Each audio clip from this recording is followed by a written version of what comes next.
Manhã Diversa de volta para você, agora são 11 horas e quase 12 minutos e um artigo assinado pelo presidente do Brasil, Luiz Inácio Lula da Silva, e da Argentina, Alberto Fernandes, confirmando a intenção de criar uma moeda comum sul-americana para transações comerciais e financeiras, gerou discussão entre especialistas e internautas.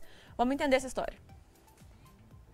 Lula fez a primeira viagem para Buenos Aires desde a eleição na semana passada, seguindo uma tradição da primeira visita ser para a Argentina, o principal parceiro econômico da região.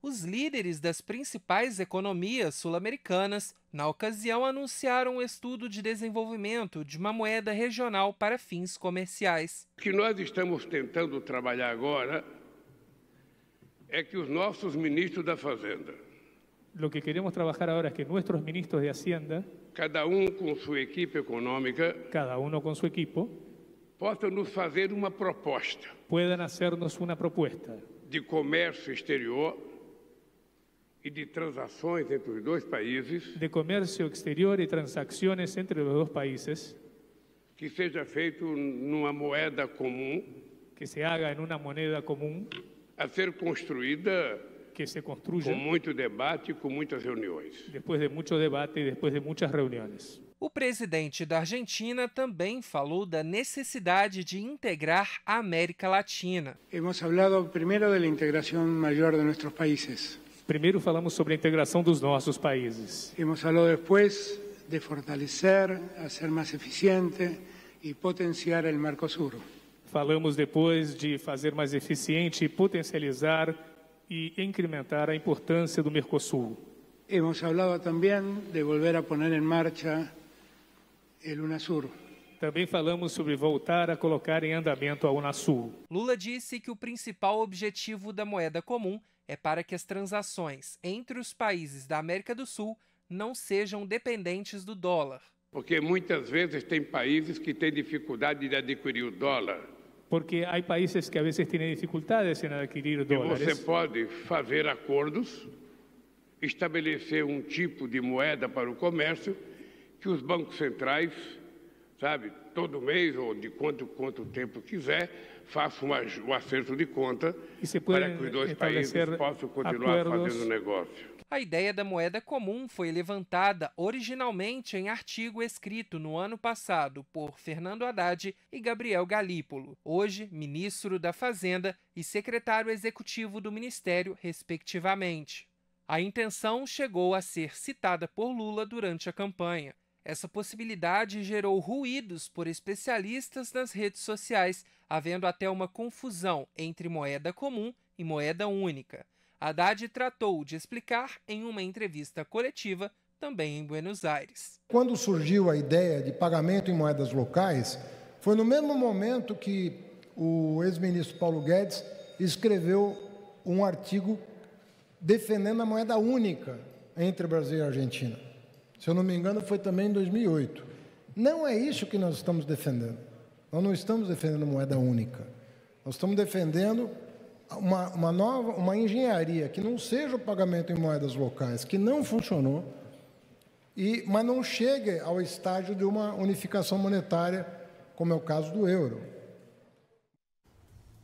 E para tirar todas as dúvidas que estão surgindo sobre esse tema, a gente convidou o economista José Jamil Adum. Bom dia, Jamil. Bom dia. Mais uma vez, obrigado pela oportunidade de estar falando de um assunto tão... causa tanto impacto na sociedade, né? E que tem causado várias dúvidas, né? Inclusive, o que é essa chamada moeda comum? Bom, para a gente tentar entender um pouquinho, primeiro, por que se faz acordos comerciais, né? Pode ser em blocos, como no caso do Mercosul, o euro, né? o mercado comum europeu, NAFTA e outros. Para quê? Facilitar as transações, né? De uma forma geral, essa formação de blocos, ele é para fortalecer o processo de comercialização com outros blocos ou com outras nações.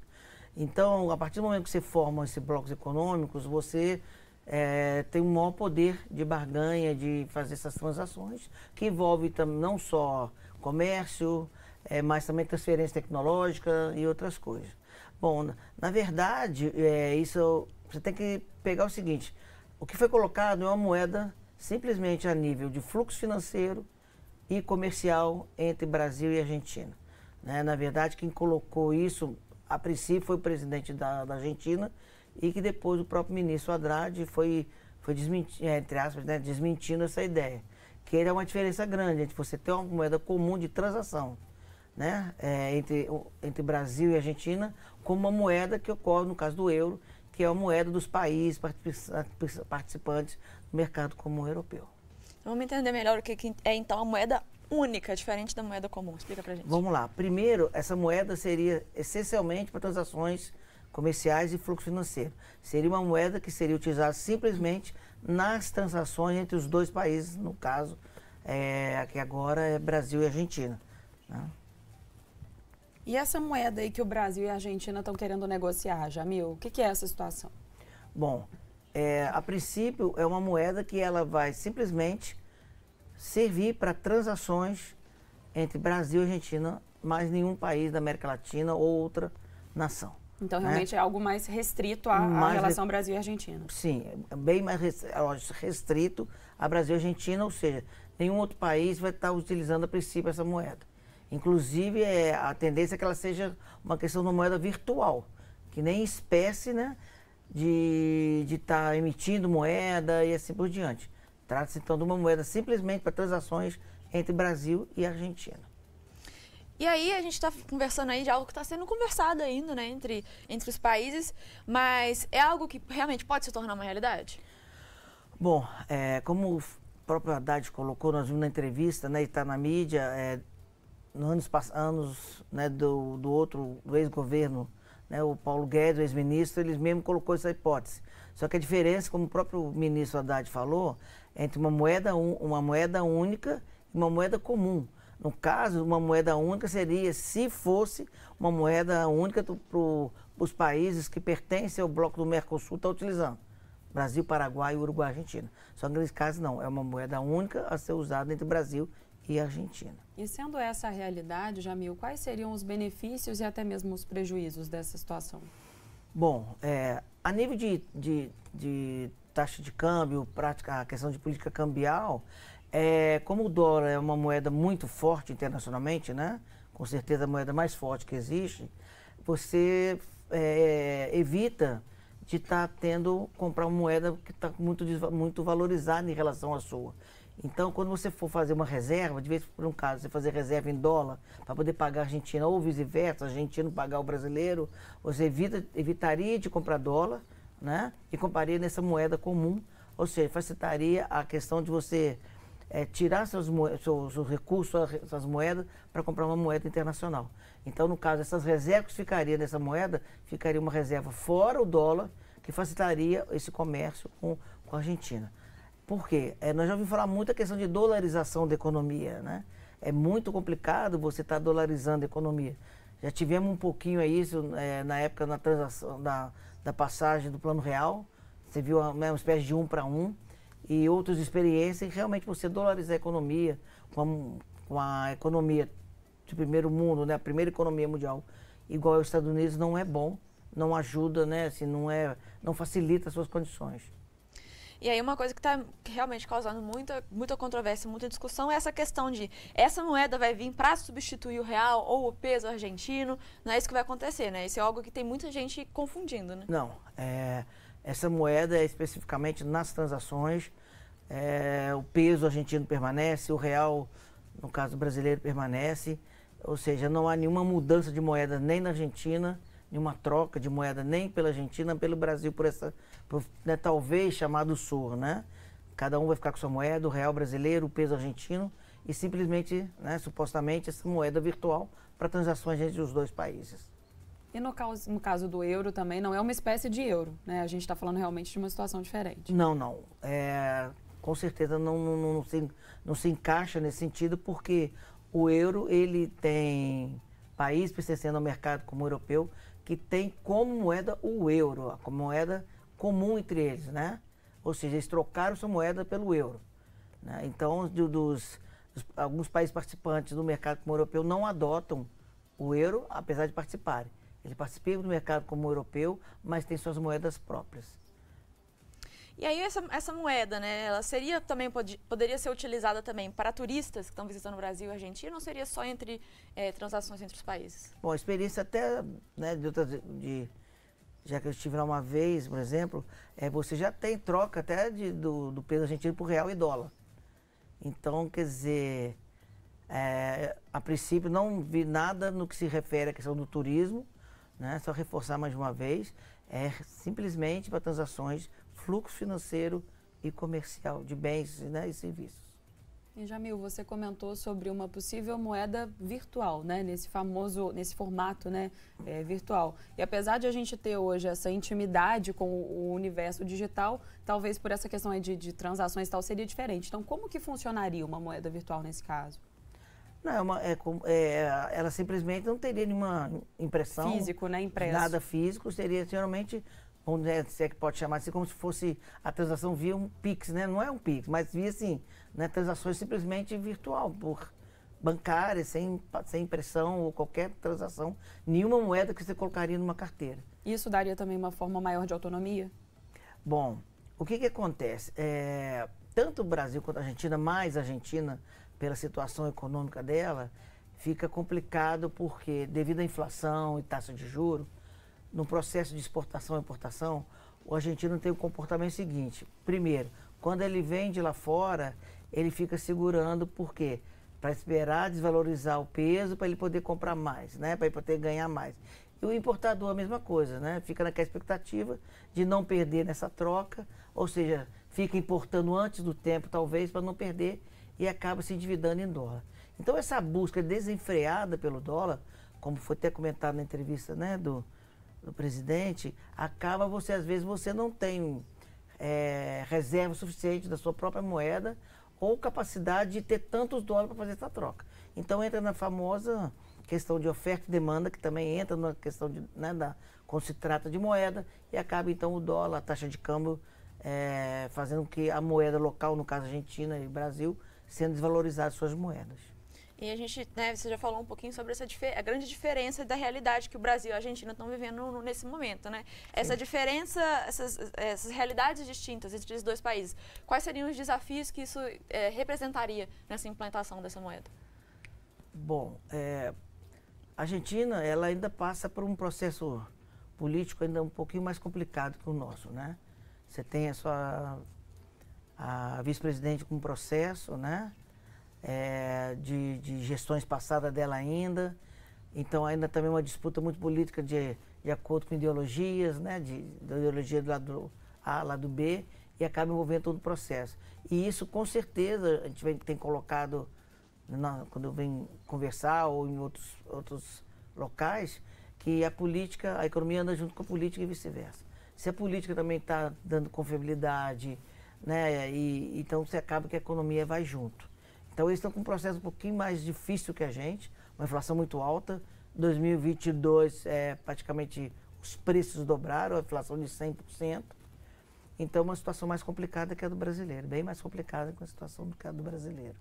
E aí a gente entendeu, né, no bloco anterior um pouco o que é essa moeda, qual que é a diferença de uma moeda comum para uma moeda única, né? Qual que é a diferença dessa moeda para o euro, por exemplo. Se essa moeda nova faria acabar o real, a gente já entendeu que não faria, né?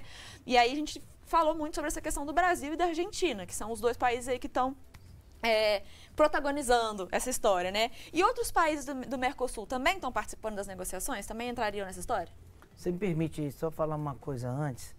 A grande importância desses acordos, o Brasil está na frente disso também, é que você, como uma empresa que precisa, né, ampliar mercados e tal, aproveitando o mercado, você também não pode estar de fora, no caso brasileiro, deixando que outras nações, outros países tomem conta do mercado que você já é seu, ou você tem uma potência, tem uma capacidade muito grande de estar presente. Então, quando o Brasil faz isso também, ele tenta segurar um pouquinho outros países que já estão tentando entrar na América Latina e que, no caso da Argentina, é o principal parceiro brasileiro na América Latina. Então, é um dos parceiros que o Brasil precisa estar realmente com grandes acordos internacionais, até evitar, por exemplo, que uma China venha e faça acordo bilateral com a China.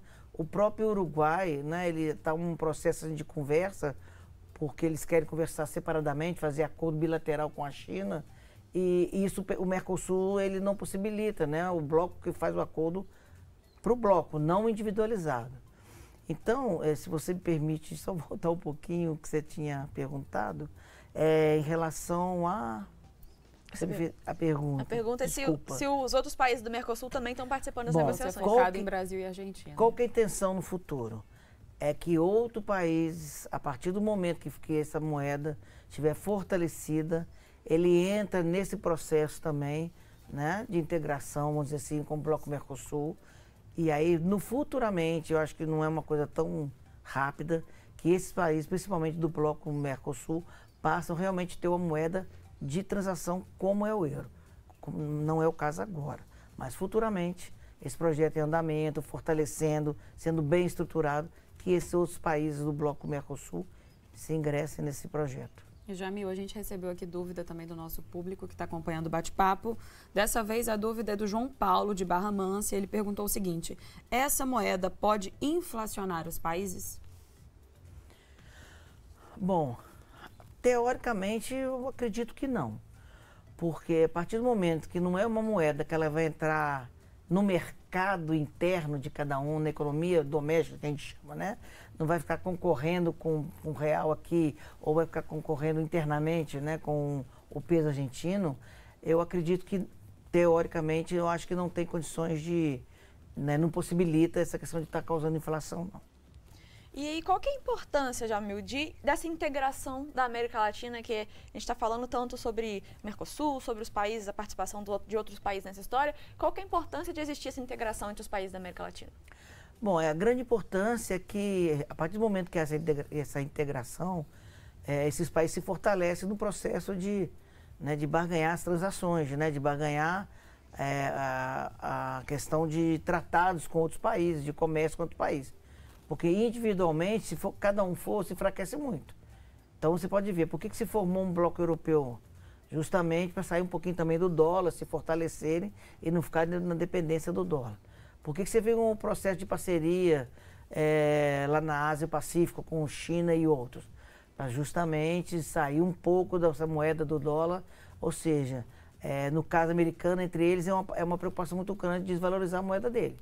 E no nosso caso, de você não estar nessa grande dependência de uma moeda tão forte que você não fique, que ela comande a sua economia, entendeu? A Mari perguntou agora, né, da integração da América Latina, então outra dúvida que automaticamente surge é as nossas relações econômicas com outros países, né? E essa moeda poderia ser prejudicial nesse aspecto, já que a maioria dos outros países, né, não vão participar desse acordo?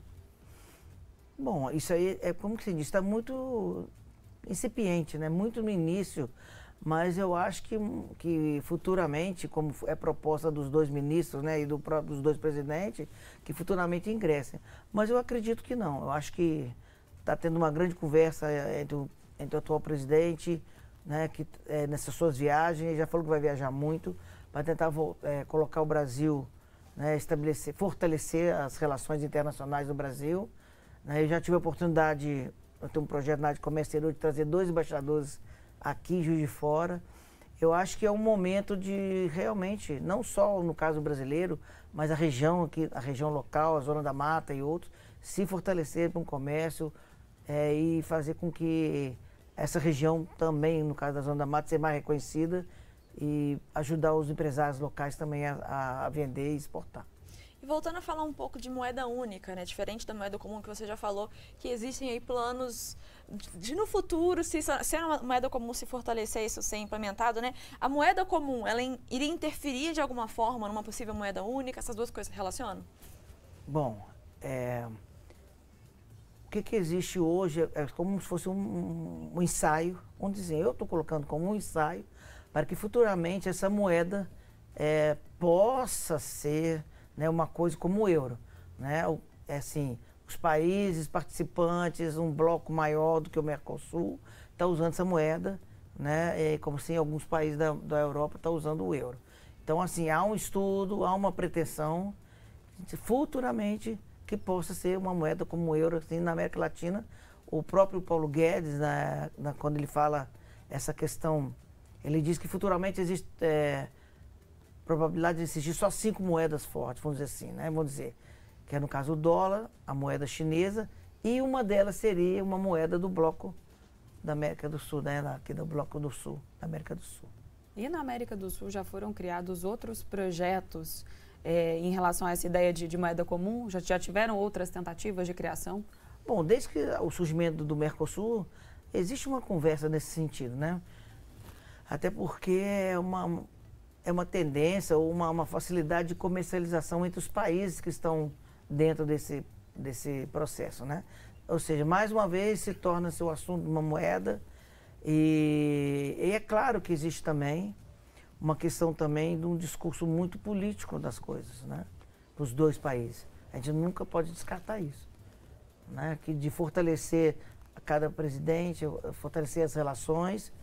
Então, quer dizer, eu acredito que no futuro, se esse processo também der tudo certo, quem sabe se torne aí como um euro e ter uma moeda também, como diz o próprio, né, o ex-ministro Paulo Guedes, ser uma moeda realmente entre as 5, 6 que serão fortes no mercado. Como a gente falou muito, esse projeto aí de uma moeda comum está sendo em fases iniciais de ser estudado aí pelos países para ser viabilizado, né? Que tipos de estudos são feitos para analisar se realmente isso é algo viável, se é uma boa ideia? Quais que são aí? O que é levado em conta? Bom, uma coisa que vocês mesmos já colocaram, né? É a questão da diferença das economias brasileiras com a Argentina. A Europa, né, o mercado europeu, a zona do euro, ela tem um Banco Central Europeu do euro, né? Que é o que rege todo o processo da moeda, de estabilidade da moeda, dos mercados. Então, quer dizer, já entra num processo de pensar o seguinte, a questão fiscal, né? Como é que vai ser a participação dos bancos centrais, vamos dizer assim, né? No caso do Banco Central aqui no Brasil e o Banco Correlato lá na Argentina, ou seja, qual seria o papel de cada um, qual seria a correlação, o que seria individual, o que seria comum aos dois estarem traçando, ou seja, todo um processo ainda que, pelo menos que tange a questão de bancos de transações, é o papel que faz o Banco Central Europeu, né? Reger todo esse processo das moedas, de transação, de fluxo de moeda, para gerar uma estabilidade nesse bloco, no caso, né? E ficou claro que nesse primeiro momento, né, a criação da moeda comum não aconteceria em detrimento do real. Mas falando sobre a mudança de fato da moeda de um país, como é que acontece esse processo, Jamil? Bom, esse é um processo bem, assim, não é um processo rápido, né? É um processo que vai ter que ter aprovação, né? É todo um processo que vai passar por aprovação. Não é simplesmente vamos mudar a moeda e isso vem de cima para baixo da Presidência da República. Com certeza vai ter que ter aprovação do Congresso e outros, né? Aí é questão mais do pessoal do direito, mas eu acredito que tem todo um processo de aprovação por parte de congressistas. E talvez até entendendo a densidade desse processo de mudança de uma moeda, né, isso esclareça também essa questão que é o que está causando fake news e talvez o grande medo das pessoas, né, dessa mudança para o real. Então seria realmente algo que demandaria muito mais tempo caso fosse, né, visto como uma vantagem para o nosso país. Olha, por exemplo, no caso da saída do Reino Unido, né, do mercado europeu, teve um plebiscito, as pessoas votaram e, no caso, né, foi uma votação que falou, né, que a população pediu para sair do bloco, né, porque achava que isso influenciava. Um dos grandes pensamentos daqueles que saíram do bloco ou não usam o euro é que isso vai interferir localmente. Por exemplo, as pessoas têm um fluxo muito grande dentro dos países, a questão do trabalho, né, de outros cidadãos de outros trabalhos que estão tomando emprego no seu país. Então, quer dizer, eu acho também, não sei, de repente pode ocorrer um plebiscito também, para ver se né, no caso argentino e brasileiro, se a sociedade, se a população está de acordo com isso também, né? Então, acho que tem um caminho longo ainda para isso ainda. Independente de ser moeda única, moeda comum, não é algo que é feito do dia para a noite, né? E que é preciso que as pessoas tenham essa clareza, né? Que elas tenham essas informações para entender, até para saber distinguir justamente, né, as informações falsas das informações verdadeiras, que muitas vezes as informações falsas elas são feitas justamente para alarmar, né, desnecessariamente as pessoas, para fazer com que as pessoas fiquem contra algo que não é nem aquilo que está acontecendo de verdade, né? Então, essa conversa que a gente está tendo aqui tem justamente esse objetivo, né, de esclarecer tudo isso para as pessoas conseguirem ter esse ponto de partida de que, apesar de ser algo que está sendo discutido, está sendo analisado, está bem numa fase inicial, né, e que, né, não tem nada, ninguém bateu o martelo sobre nada, né, nada já está definido e a gente tem que saber distinguir o que é falso e o que é verdadeiro. Né? Exato, Mari, principalmente, né, Jamil, pelos aspectos conceituais. A partir do momento que a gente consegue entender os conceitos, né, compreender o que é moeda única, o que é moeda comum, o fato disso não ser uma ameaça para o real, né, isso podendo ser uma iniciativa para uma integração da América Latina sem que sensibilize as nossas relações comerciais, né, e econômicas de uma forma geral. Então, assim, sem dúvida, foram esclarecimentos muito importantes. Agradeço mais uma vez. Obrigada, viu? E volte sempre. Obrigada.